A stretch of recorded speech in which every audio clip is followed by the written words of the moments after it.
Hello, story lovers. Welcome back to my channel, Madeline Love, part 136.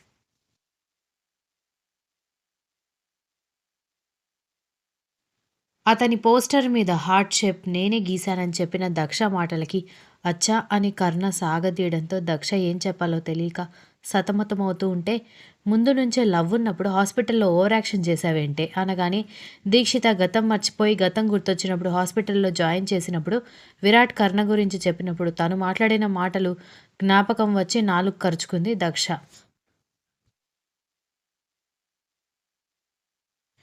హ్మ్. యాక్టింగ్‌లో awards కొట్టేద్దాం అనుకుంటున్నావా? అంటూ కోపంగా అడగడంతో కంగారుగా చూస్తూ, అంటే ఇష్టం ఉంది కానీ డైరెక్ట్‌గా అలా ప్రేమిస్తున్నాను అంటే మా ఆలోచనలు మాకుంటాయి కదా! అని అంది. So you love me before knowing about me? అని అడగడంతో దక్ష సిగ్గుపడుతూ అవును అన్నట్టుగా తలాడించడంతో మరెందుకు అంత ఓవర్ యాక్షన్ చేసావు? మన ఇంటికొచ్చాక కూడా అని అన్నాడు. అంటే మరి కొంచెం టెన్షన్ ఉండేది. మిమ్మల్ని ఎప్పుడు టీవీలో చూడ్డం, లేదంటే పోస్టర్స్‌లో చూడ్డమే తప్ప డైరెక్ట్‌గా ఎప్పుడూ చూడలేదు కదా! అని అంటూ ఉంటే so tell me how much you love మీ అంటూ ఆమెని దగ్గరికి తీసుకున్నాడు కర్ణ ప్రేమగా.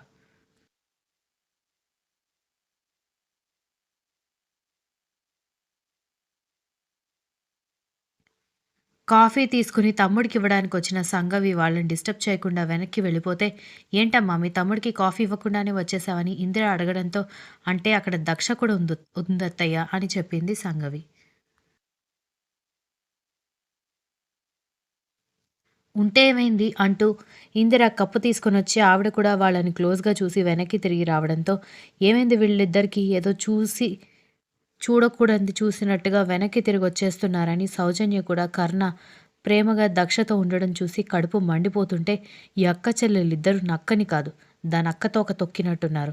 నేనేమో ఈ పేదింటికి కోడలుగా వస్తే వీళ్ళిద్దరేమో రాజభోగాలు అనుభవిస్తూ హీరో లాంటి మొగుళ్ళని పట్టేశారు అని కుళ్ళుకొని చచ్చిపోయింది. మీకు తెలుసు కదా నేను మిమ్మల్ని ఎంత ప్రేమిస్తున్నానో. అందుకే కదా మీ జీవితం నా వల్ల నాశనం అయిపోకూడదని వదిలేసి వెళ్ళిపోయాను అనగానే అవంతా గుర్తుకొచ్చి కర్ణ అసహనంగా పక్కకు తిరిగి అన్ని పోస్టర్లు చూస్తుంటే మీరు కుదురుగా బెడ్ మీద కూర్చుంటే నేను కాఫీ తీసుకొచ్చిస్తాను. అవన్నీ ఎందుకు చూస్తున్నారు? అవన్నీ నా పోస్టర్లు అనగానే కళ్ళు ఎగరేసి టీజ్ చేస్తున్నట్టుగా చూశాడు కర్ణ.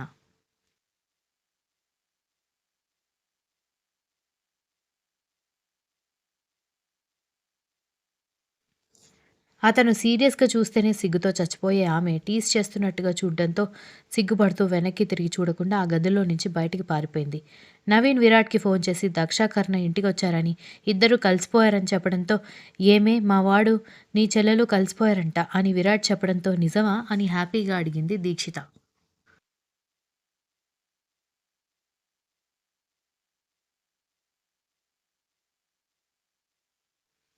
డౌట్ లేదు. ఖచ్చితంగా నీ చెల్లెలికి మ్యాజికొచ్చు. లేకపోతే తనకి నచ్చని పని చేస్తే వాడి బాబుని కూడా వాడు కిలోమీటర్ డిస్టెన్స్‌లో పెట్టినవాడు, ఇది ఇన్ని తప్పులు చేసినా కూడా దాన్ని ఇంకా ఇంకా దగ్గరికి రానిస్తున్నాడంటే ఖచ్చితంగా నీ చెల్లెల దగ్గర మాయమంత్రాలున్నాయి అంటున్న విరాట్ తల మీద ఒకటి పీకి నోరు మూసుకో. ఏంటా మాటలు?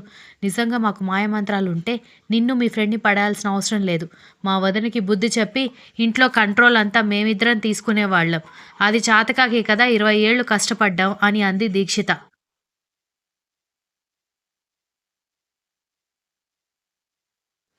అంత లేదే మీరిద్దరూ జగజ్జంత్రులు. గర్ల్ ఫ్రెండ్స్‌తో టైమ్ స్పెండ్ చేయడం తప్పితే లవ్ అంటే ఏంటో తెలియని వాడిని నీ వెంట నువ్వు కుక్కపిల్లలాగా తిప్పించుకున్నావు. కోపం తప్ప నవ్వెలా ఉంటుందో తెలియని వాడిని అది దాని వెంట తిప్పించుకుంటుంది అనగానే దీక్షిత కోపంగా చూస్తూ ఉండడంతో ఛీ! గతాన్ని తవ్వేసి నా గోతి నేనే తవ్వుకున్నానా అనుకుంటూ ఉండగానే విరాట్ వెంట కొట్టడానికి వెంటపడింది. కానీ వద్దు నేను కూర్చుంటాను. నీ కోపం తీరే వరకు కొట్టు. ఈ టైంలో నువ్వు ఇలాంటి ఫీట్స్ చేయకమ్మా అన్నాడు.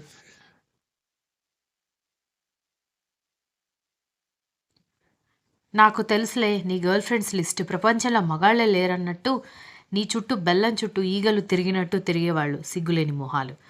మరి ఆ సనా గురించి చెప్పాల్సిన అవసరం లేదు. మీ అమ్మతో కలిసి చాలా చేసింది. దాంతో ఎప్పుడైనా క్లోజ్‌గా ఉన్నావా? అని సూటిగా చూస్తూ కాలర్ పట్టుకోవడంతో అంటే అని విరాట్ నసుగుతూ ఉంటే నాంచకుండా విషయం చెప్పు అనగానే ఒక 2, 3 టైమ్స్ అలా అలా అంటున్న విరాట్ బుగ్గ నొక్కేసి ఛీ! నాతో మాట్లాడకు అనగానే ఎప్పుడో 2, 3 ఏళ్ల క్రితం జరిగిన వాటి గురించి మాట్లాడతావేంటే అని విరాట్ బతిమాలుకుంటున్నా ఒకవైపు ముడుచుకుని పడుకుంది కానీ మొహం కూడా చూడలేదు దీక్షిత.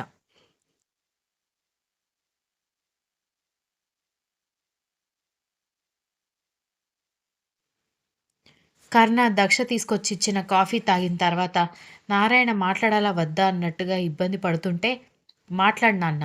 నువ్వే ఇబ్బంది పడితే ఇంక మేమెంత సిగ్గుపడాలి" అని నవీన్, ప్రవీణ్ ఒకరికొకరు హైఫై ఇచ్చుకుంటూ ఉంటే కొడుకుల్ని కోపంగా చూసి, "బాబు అయిపోయినవన్నీ అయిపోయాయి. అదంతా గతం. పెద్దమ్మాయి పెళ్ళైపోయింది. ఇంక మిగిలింది దక్ష. నేను చేసిన తప్పులన్నీ మన్నించి, మీరు మమ్మల్ని క్షమిస్తే మీ అమ్మా నాన్నతో మాట్లాడి మీ ఇద్దరి పెళ్లి గురించి ఆలోచిద్దాం" అన్నాడు నారాయణ.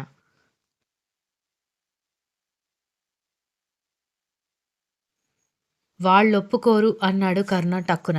దక్ష కూడా చేతులు నలిపేసుకుంటూ నిలబడితే, "వాళ్ళొప్పుకోకపోతే ఎలా బాబూ? పెద్దమ్మాయి పెళ్ళయిపోయి కూడా సంవత్సరం అయ్యి కడుపుతో ఉంది. ఇంక దీనికి వయసులో చేసేయాలి కదా! రక్షకి ఇంకొక 5 ఏళ్ళు ఆగొచ్చు. దక్ష పెళ్లి కూడా అయిపోతే మాకొక దిగులు పోతుంది. నీ చేతిలో పెడితే మేమింక నిశ్చింతగా ఉంటాం" అన్నాడు నారాయణ. దక్ష కూడా ఏదో ఒక ఆన్సర్ చెప్పండి అన్నట్టుగా కర్ణ వైపు చూస్తూ ఉంటే, ఖాళీ అయిపోయిన కాఫీ కప్పు పక్కన పెట్టి, "1 మంత్ వెయిట్ చేయండి. నేనే కాల్ చేస్తాను" అంటూ దక్ష చేయి పట్టుకుని తీసుకువెళ్తుంటే, నారాయణ దక్ష చేయి పట్టుకోవడంతో కర్ణ, దక్ష నారాయణ వైపు చూస్తూ ఉంటే, "పెళ్ళయ్యే వరకు అమ్మాయి మాతోనే ఉంటుంది బాబూ. పెళ్ళయ్యాక మీరు తీసుకువెళ్ళిపోండి" అన్నాడు నారాయణ.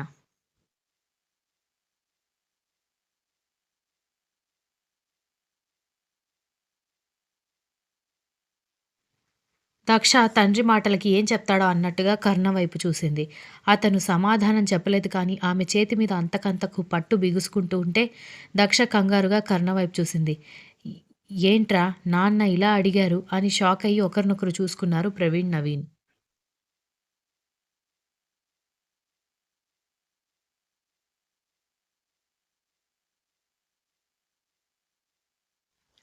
సౌజన్య, ఇందిర కూడా కర్ణ ఆన్సర్ కోసం చూస్తూ ఉంటే, అమ్మ, నాన్న, అక్క, చెల్లెలు లేకుండా అయినా ఉంటాడు కానీ దక్ష లేకుండా ఉండలేడని తెలిసిన సంగవి మాత్రం ఖచ్చితంగా నేను తీసుకువెళ్ళిపోతానని చెప్తాడని ఎక్స్‌పెక్ట్ చేస్తూ నిలబడింది.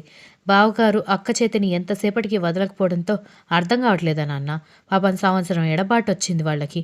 నిజం చెప్పాలంటే అక్క వెళ్ళిపోయి పిచ్చి పని చేయకపోతే ఈ పాటికే పెళ్ళైపోయి కూడా ఉండాలి.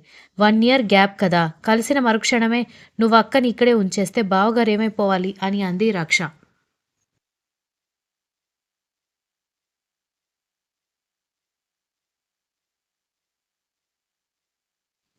దక్ష మాటలకి దక్ష తండ్రి వైపు చూసి, "నిజమే నాన్న. ఆయనకేది నోటితో చెప్పడం రాదు. కంటి చూపుతోనే అందరిని శాసించడం అలవాటు. చూడండి నా చేతి మీద ఆయన చెయ్యి ఎలా బిగుసుకుపోయిందో. ఒకవేళ బలవంతంగా నన్నుంచినా ఒకరోజే మళ్ళీ రేపొచ్చి తీసుకునెళ్ళిపోతాను" అంటారు. "పెళ్లి కుదిరాక వచ్చి ఉంటానులే" అని చెప్పడంతో కర్ణ సీరియస్‌గా ఒక లుక్ ఇవ్వడంతో దక్ష చిన్న నవ్వు నవ్వి ఊరుకుంది. "పెళ్ళయ్యాక ఆడపిల్లలు అక్కడి పిల్లలే కానీ మన పిల్లలు కాదు నాన్న. పైగా మనందరం దాన్ని వెలివేసినప్పుడు ప్రేమగా చూసుకుంది కర్ణగారు మాత్రమే. కనుక దక్ష మీద ఆయనకే ఎక్కువ హక్కులుంటాయి. పెళ్లి కుదిరాక దక్ష వచ్చేస్తాను అంటోంది కదా! ఇప్పుడైతే వెళ్ళనివ్వండి" అన్నాడు ప్రవీణ్.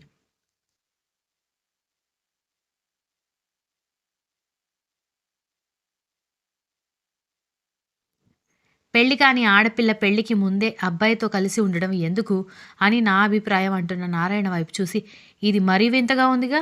సంవత్సరం ముందు 6, 7 నెలలు మీ ఇద్దరు కూతుళ్ళు పెళ్లి కాకుండా వాళ్ళిద్దరి దగ్గరే ఉన్నారు గదా! ఇప్పుడెందుకు కొత్తగా మాట్లాడుతున్నారు" అని సౌజన్య నిష్ఠూరంగా మాట్లాడేసరికి నారాయణ, కర్ణ ఇద్దరూ ఎర్రబడిన కళ్ళతో చూడ్డంతో దెబ్బకి సౌజన్య నోటికి తాళం పడింది.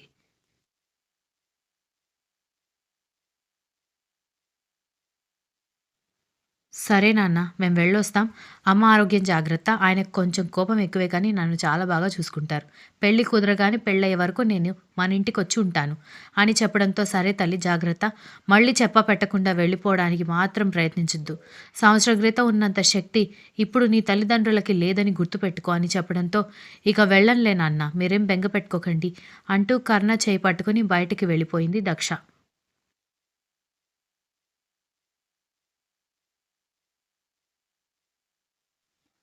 ఇంట్లో అందరూ గేటు వరకు వచ్చి వాళ్ళు కారెక్కడం చూస్తూ ఉంటే, ఇంటి చుట్టుపక్కల వాళ్ళందరూ వంగి చూసి, "ఏ నారాయణ తను మన దక్షే కదా" అంటూ కర్ణ వైపు చూసి, "టీవీలో చూడ్డమే కానీ మీ అల్లుడిని డైరెక్ట్‌గా చూడ్డం ఇదే మొదటిసారి. అప్పుడప్పుడు మీ పెద్దల్లుడు కనిపించాడు కానీ మీ చిన్నల్లుడు మరి నల్లపూస" అని అన్నారు వాళ్ళందరూ.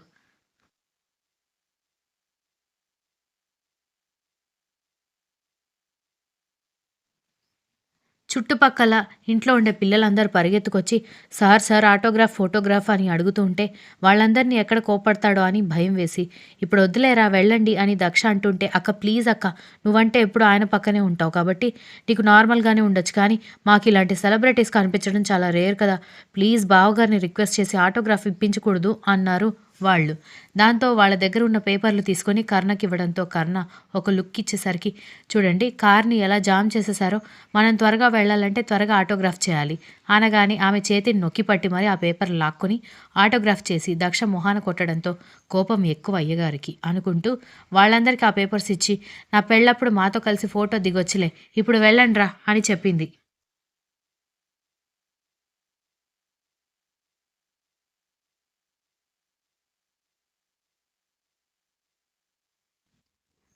కర్ణ వెంటనే కార్ స్టార్ట్ చేయడంతో అందరూ పక్కకి తప్పుకోవడంతో దక్ష మూతి ముడుచుకుని కర్ణ వైపు చూస్తూ ఉంటే ఆ ఏరియా దాటిన తర్వాత ఆమెను సీరియస్గా చూస్తూ ఏంటే అందరికీ తెగ ప్రామిస్లు చేసేస్తున్నావు అవన్నీ చేసేద్దామనే అన్నాడు వెటకారంగా.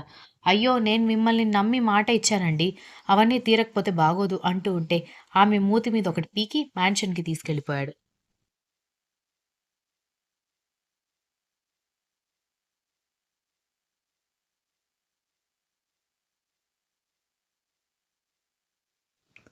'వీళ్ళు మ్యాన్షన్‌కొచ్చేసరికి దక్ష కోసం కాఫీ, కర్ణ కోసం గ్రీన్ టీ చేసుకొని రూమ్ దగ్గరకొచ్చి వాళ్ళకి ట్రే ఇచ్చేసి వెళ్ళిపోయింది రేఖ. కర్ణ ఫ్రెష్ అయ్యి వచ్చిన తర్వాత తను కూడా స్నానం చేసి నైట్ టీ షర్ట్, ప్యాంట్ వేసుకొని వచ్చి ఇద్దరూ కలిసి బాల్కనీలో కూర్చొని కాఫీ, గ్రీన్ టీ తాగుతుంటే ఆమెని ప్రేమగా తన ఒడిలో కూర్చోబెట్టుకున్నాడు.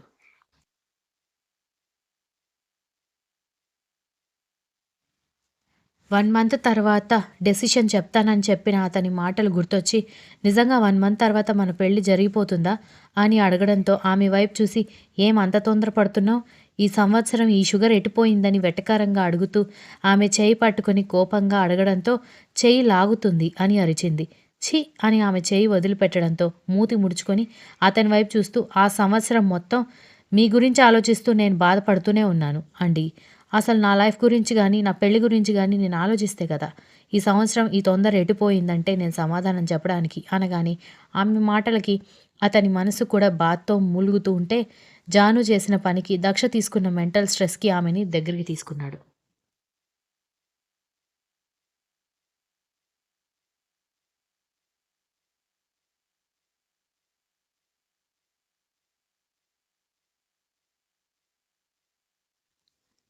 ఆ రోజు సాయంత్రం వరకు కూడా దీక్షిత అలిగి కూర్చోడంతో ఎప్పుడో పుష్కరం ముందు అయిపోయిన వాటి గురించి ఇప్పుడు నా మీద అలగడం తప్పు బేబీ. చూడు నీ మాటలు వినపడక ఈ దాసుడు మొహం ఎలా పీక్కుపోయిందో అనగానే ఒక లుక్ ఇచ్చి ఏం పర్లేదు బాగానే ఉన్నావు. చాలా కాస్మెటిక్స్‌కి బ్రాండ్ అంబాసిడర్ అయ్యావు గదా! వాటి మహిమ అనుకుంటా అని మూతి 30 వంకర్లు తిప్పింది. విరాట్ తల పట్టుకొని ఎమోషన్ చూడవే అంటే ఎక్స్‌పోజర్ చూస్తావేంటే అన్నాడు.